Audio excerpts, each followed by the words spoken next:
segini aja ngaji kita. Ada yang ditanya mungkin dari materi ini atau di luarnya, sebelum doa dipersilahkan. Baik. Iya.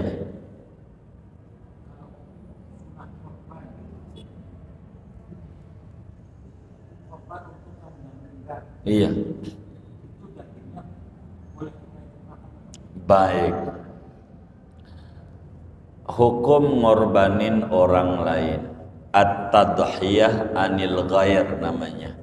Ngorban buat orang lain. Di dalam kitab Al-Iqna, Imam Khatib Asy-Syirbini jelaskan pada jilid 2, ngorbanin orang lain ada dua. Bisa saja orang lain ini masih hidup, bisa saja sudah meninggal dunia. Bila mana ngorbanin orang lain itu dan orang lainnya masih hidup, maka tidak sah kecuali seizin yang dikorbanin. Di dalam Iqna'nya, Imam Khatib Syirbini menyatakan wala tasihhu at-tadhiyatu anil ghairil hayyi illa biidni. Tidak sah ngorbanin orang lain yang masih hidup kecuali harus seizin orang tersebut. Kita punya teman, saking sayangnya kita korbanin, enggak boleh kecuali tanya dulu, bang, saya izin, abang mau saya korbanin boleh enggak? Kata dia, enggak usah, saya juga insya Allah mampu. Maka enggak sah. Kata dia, boleh, terima kasih. Itu baru jadi. Bagaimana bila orang lain ini sudah meninggal dunia? Nah, berbicara orang lain yang sudah meninggal dunia, ulama berbeda-beda pandangan, ulama berbeda pendapat terkait ngorbanin orang lain yang sudah meninggal. Apa bapak kita, apa kakek kita, atau siapa aja. Pendapat yang pertama adalah tidak sah, tidak jadi dan tidak boleh. Alasannya tidak ada keterangan dari agama ngorbanin orang lain yang sudah wafat. Enggak boleh. Ini pendapat yang pertama. Kecuali ada wasiat. Kalau ada wasiat, dia pesen waktu hidupnya, tong babak nih enggak punya, moga lu nanti ada derajatnya, rizkimu luas, kalau lu duitnya banyak, baba meninggal lu korbanin ya. Kalau begini, sepakat semua ulama sah ngorbanin orang yang sudah wafat bila berwasiat kala hidupnya. Ini bagaimana bila tidak berwasiat? Bila tidak berwasiat, pendapat ulama ada dua. Satu, tidak sah ngorbanin orang yang sudah wafat yang tidak berwasiat. Barangkali ada kiai menerangkan enggak boleh, itu karena memang ada pendapatnya dari ulama begitu.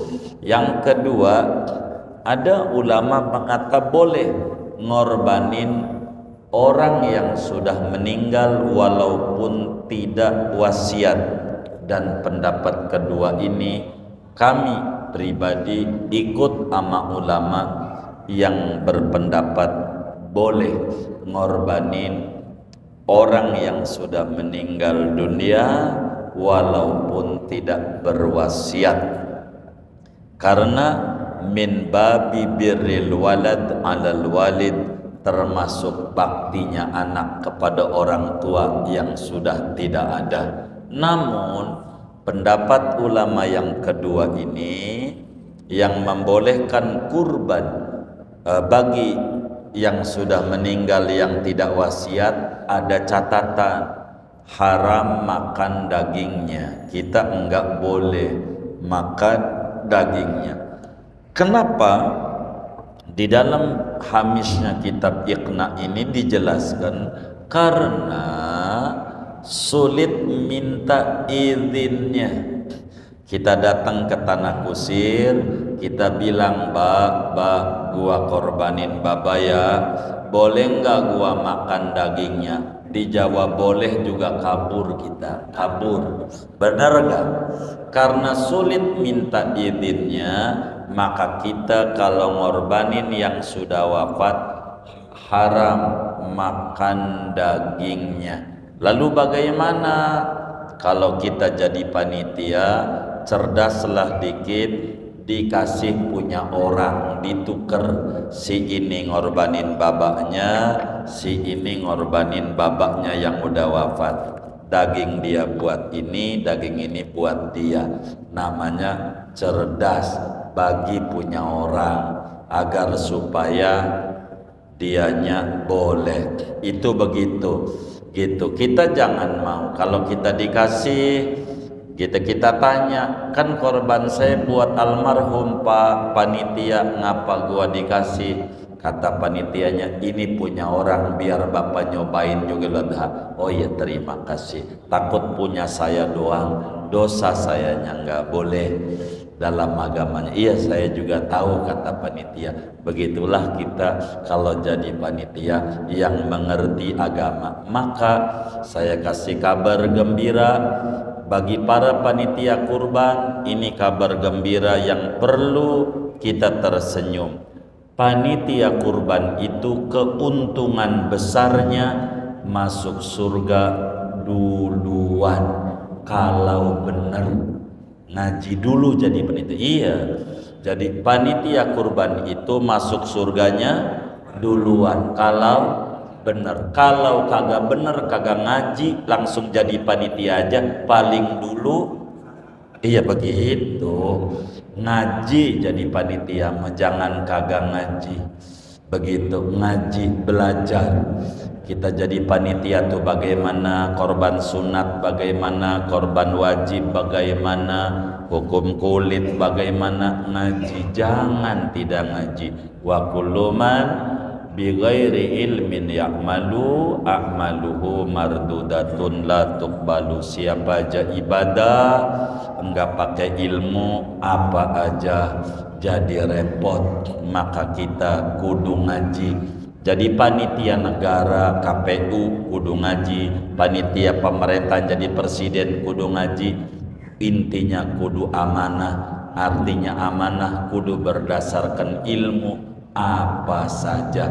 Jangan ilmu kira-kira cocok-cocokan, tapi harus muslim pasrah ama aturan Allah, aturan Rasulullah. Belajar ama guru fikih. Saya kan disuruh ngajar tasawuf, sebetulnya ya di Al-Abrar ini bukan guru fikih, mestinya bertanya sama yang ngajar fikih. Sebetulnya kita mah guru akhlak ini disuruhnya. Mungkin ada guru lain yang ngaji fikih, bisa ditanya bagaimana selayaknya jadi panitia dalam hal apa saja agar supaya kita lebih bagus di dalam beragama. Karena beragama ini enggak boleh segalanya harus berdasarkan ilmu. Ilmu ini penting dalam ibadah apa saja. Kayalah laksana kita jadi KUA, habis nikah sah, udah sah, baik. Itu si KUA nanya, lu udah nikah belum? Kata dia, udah pernah nikah belum? Belum, kan barusan udah. Itu cerai, namanya cerai. Gara-gara KUA-nya bodoh, nggak belajar jadi KUA. Dia nanya pakai begitu, lo udah pernah punya bini belum? Kan baru sudah. Dia bilang, ini ya gara-gara KUA-nya kagak ngerti, harus belajar jadi KUA. Intinya apa aja jadi panitia itu kudu ngaji. Karena ngaji ini nyelamatin, betul nggak? Apa aja kudu ngaji. Kalau nggak ngaji susah. Kita harapan kami siapa aja yang jadi panitia ngajilah agar supaya kita tidak salah di dalam melakukan ibadah. Kan sayang, capek kita jadi panitia tuh kasihan saya dalam hal apa saja, benernya aja disalahin. Lihat pengurus masjid tuh banyaknya kurus, bener aja disalahin, apalagi salah tuh siannya tuh.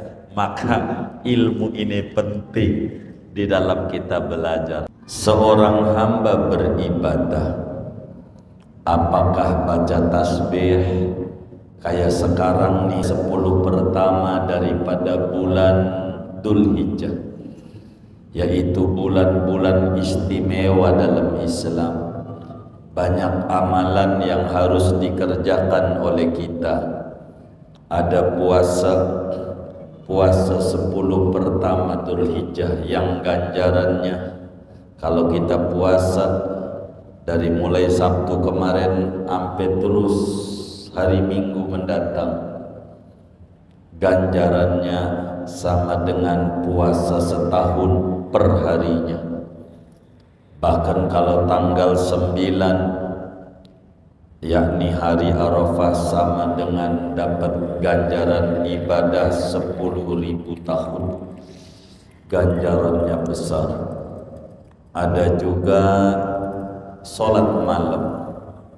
Apakah sholat tasbih, apakah sholat istighfar, apa tahajud, bila kita kerjakan saban malam 2 rakaat saja, maka sama dengan ibadah pada Lailatul Qadar. 10 pertama Dzulhijjah lebih tinggi di mata Allah dibanding 10 terakhir Ramadan, di mana 10 terakhir Ramadan ada Lailatul Qadar kecil, yang gede adalah 10 pertama Dzulhijjah. Maka dia diisi dengan sholat malam, diisi dengan bertasbih, berzikir, semacam membaca la ilaha illallah Muhammad Rasulullah sallallahu alaihi wasallam fi kulli lamhatin wa nafasin adada mawasi'il mullah. Banyakin di 10 pertama bagus, banyakin baca la ilaha illallah adadal layali wasyuhur, la ilaha illallah adadal ayyami wad duhur, la ilaha illallah adada ad'afil ujur, la ilaha illallah adada amwajil buhur, la ilaha illallah adada syajari wal madar, la ilaha illallah adada makana wa ma yakun, la ilaha illallah ta'ala Allahu amma yusyrikun, la ilaha illallah adadal khalqi ajma'in, la ilaha illallah min yaumina hadha ila yaumidin, dan seterusnya. Ini amalan-amalan 10 pertama daripada bulan Dzulhijjah. Apa dia baca doa, Allahumma inni as'aluka wa tawajjahu ilaika binabiyyika Muhammad nabiyir rahmah, ya sayyidi ya Rasulullah inni atawajjahu bika ila rabbi fi hajati hadhihi litubdali Allahumma fashawfiyya. Atau dia baca Allahumma inni a'udzubika minal hammi wal hazan wa a'udzubika minal ajzi wal kasal wa a'udzubika minal jubni wal bukhal wa a'udzubika min ghalabatid dain wa qahrir rijal, dan seterusnya. Amalan-amalan mulia. Apakah kita bertaubat yang benar, ataukah kita menyiapkan hewan kurban untuk Idul Adha bagi kita yang tidak ibadah haji? Tentu yang tertingginya ibadah haji. Makanya kenapa kita harus ngaji ilmu akhlak tasawuf? Karena ngebersihin diri kita. Kita nggak bisa menilai orang lain, tapi kita bisa menilai diri kita. Ada ujub nggak di hati? Muncul ujub, langsung baca la haula wala quwwata illa billah. Lu roda bisa muter karena digoes pedalnya oleh Allah, gitu. Lu bisa ibadah karena Allah kasih taufik. Bukan lu yang hebat, yang goes. Lu menerima kebaikan yang goes. Kita ujub, ndak benar. Ini yang harus dimunculkan dalam hati. Repot. Akhirnya hidupnya, siklusnya muter-muter dari sini kemari doang. Dulu masa muda dikorbankan kesehatannya waktu muda. Ini kesehatan namanya. Begitu. Dikorbanin untuk nyari, ini namanya duit. Ini namanya duit. Ini sehat. Waktu muda kesehatannya dikorbankan untuk nyari duit. Pas udah tua duitnya dikorbanin untuk nyari sehat. Mau ngapain? Hidup muter kayak begitu doang. Pas udah tua belanjanya primeri mulu. Tahu primeri nggak? Begitu. Ke situ mulu. Mau ngapain hidup? Yang kayak begitu. Mudanya dikorbanin buat nyari duit. Sehatnya dihilangkan. Biarin pala jadi kaki kan jadi pala buat supaya dapat duit. Pas sudah tua duitnya diambur-amburin untuk nyari apa? Sehat. Coba dia demen berbagi. As-shadaqatu tadfa'ul bala. Sedekah menolak penyakit. Maka Allah bakal jaga dia dari berbagai penyakit dohir, penyakit batin. Biar sehat. Begitu. Biar jangan mondar-mandir ke rumah sakit buat ngapain ngumpulin duit. Buat rumah sakit capek kita. Begitu. Mondar-mandir. Kemarin kita bayar BPJS, besok bayar tapera lagi. Begitu. Emang tahu? Ya Allah. Apa enggak tambah puyeng aja? Udah sedekah. Begitu. Beli kendaraan buat kita di akhirat. Buat anak aja kita kendaraan, beliin motor NMAX. Masa kendaraan kita di akhirat? Di Sirat yang jembatannya naik 1000 tahun, lurus 1000 tahun, turun 1000 tahun, 3000 tahun perjalanan. Mau jalan kaki, naik kambing kecil banget, beli kambing pakai kecil banget, waktu dipotong bunyinya ma, nyari apa? Nyari maknya, berarti kambing apa? Anakan, yang gede, yang gagah, yang 7 juta, 8 juta, gede. Buat kita begitu, yang gagah tuh buat kita. Kalau kita duitnya banyak mah sapi sendiri biar bagus, jangan sepertujuh sendiri jadi enak. Mendingan naik Mercy sendiri daripada naik odong-odong betujuh. Bener nggak? Ya Allah, Mercy mana kagak kenal lagi, pakai transfer online ya kagak kenal kita betujuh. Mana yang 6 nenek-nenek semua lah, kita naik sapi bareng sama nenek. Apa kagak rugi? Kalau sekeluarga mendingan kita bini anak kita 5 kan mendingan. Bener nggak? Begitulah. Ini kenal kagak apa kagak, udah tinggalnya dia labror, motongnya dia labror. Betul nggak? Ya Allah, tinggal di Pondok Karya. Waktu kita mati, keluarga kita yang takziah tetangga orang Jawa. Hah? Tetangga orang Jawa? Iya tetangga. Waktu kita sakit yang nengok, yang besuk tetangga orang Jawa. Lah iya, masa kita ngorban di Jawa bukan di tetangga? Tangga dah di situ biar bener ibadah kita. Begitu. Tinggalnya Pondok Karya, ya udah di Pondok Karya aja ngorbannya. Ngapa jauh-jauh? Itu kalau di kampung itu nggak ada yang ngorban. Kalau di Jakarta banyak juga dari orang ngerti. Lu yang kagak ngerti, udah diajarin, yang lain pada ngerti, emang tinggalnya di situ, ngorban di situ. Begitu. Tapi saya pengen di kampung, ya beliin lagi satu lagi buat di kampung. Begitu namanya bener hidup tuh. Jangan sampai kagak. Begitu, supaya kita nih ibadah bukan menuruti hawa nafsu, tapi menurut ajaran agama. Tukhadu min agniyaihim wa tu'ta li fuqaraihim. Diambil dari orang yang berada di daerah itu, dibagikan dagingnya kepada orang-orang yang membutuhkan daerah itu. Enak begitu. Jadi biar bener itu mah seneng aja orang jauh, susah tetangga yang takziah bagi. Begitu tetangga senengnya, biar girang bagi, ngorban di situ. Kita adanya di situ-situ dah. Begitu. Ini diantara supaya kita hilang penyakit ujub. Kalau orang jauh girang banget, walaupun kambingnya masih kecil juga girang. Ya sama. Kita bukan girang, Allah girang, cakep. Kita patuh sama agama. Ini biar kita ibadah ini benar. Singkatnya hadirin sekalian, bila kita beribadah, apakah bentuknya ibadah itu? Tasbih, tahlil, tahmid, sholat, puasa, zakat, haji, umroh, sedekah, infak, baca Quran, apa aja.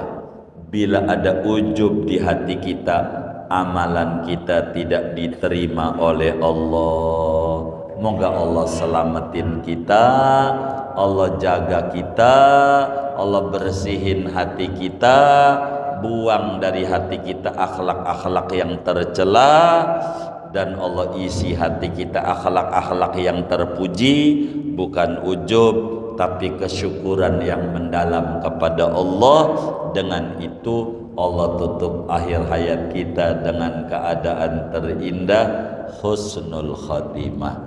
Amin ya rabbal alamin.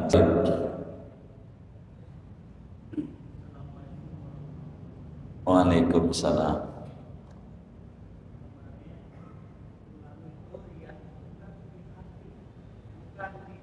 Betul. Iya, di hati juga. Di hati juga.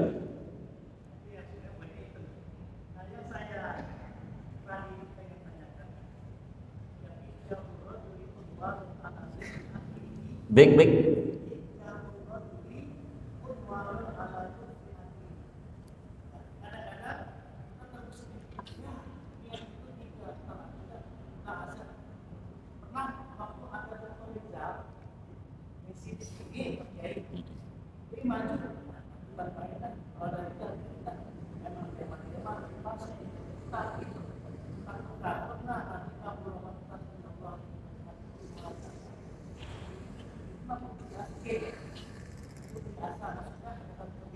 Jadi bukan begitu.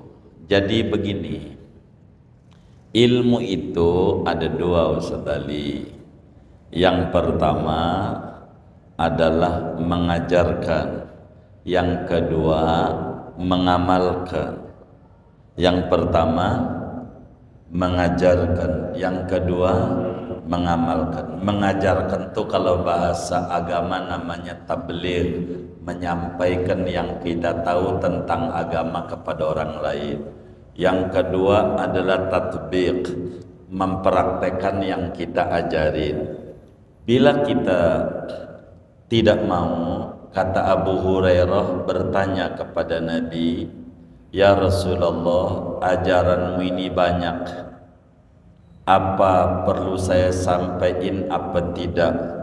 Karena ada beberapa hal yang saya belum kerjakan. Maka kata Nabi, muru wa illam taf'alu wanhau wa illam tantahu. Sampaikan ama orang walaupun Anda belum kerjakan. Larang orang berbuat maksiat walaupun Anda masih doyan maksiat. Kenapa? Satu tugas udah gugur menyampaikan, yang tinggal satu lagi ngamalin. Kalau kita kagak, dua salah kita. Satu borong ngamalin, ngajarin aja enggak. Jadi dua salahnya. Maka mendingan salah satu dibanding kesalahan dua. Begitu, sampein saja walaupun kita belum ngerjain. Lihat kiai-kiai itu, agim ke surga tuh enak, belum masuk surga belum. Agim tuh udah masuk surga belum? Belum. Ilmu, sampein ilmu, sampein. Gitu. Walaupun kita belum haji, ada orang suruh ceramah haji, ceramah aja. Kalau kita bisa, karena yang dibutuhin bukan tahu tempatnya, tahu ajarannya. Begitu, tahu ajarannya. Kalau kita bisa ajarin, kenapa tidak? Begitu. Jangan kita beralasan kabura maktan, kesalahan mengambil konsep. Ada dua tugas agama, sampein, amalin. Bila kita takut begitu, ujungnya dosanya dua, nyampein kagak, apalagi ngamalin. Jadi akhirnya salah, dan itu pentingnya ngaji tasawuf. Begitu, kurang lebih demikian. Wallahu a'lam.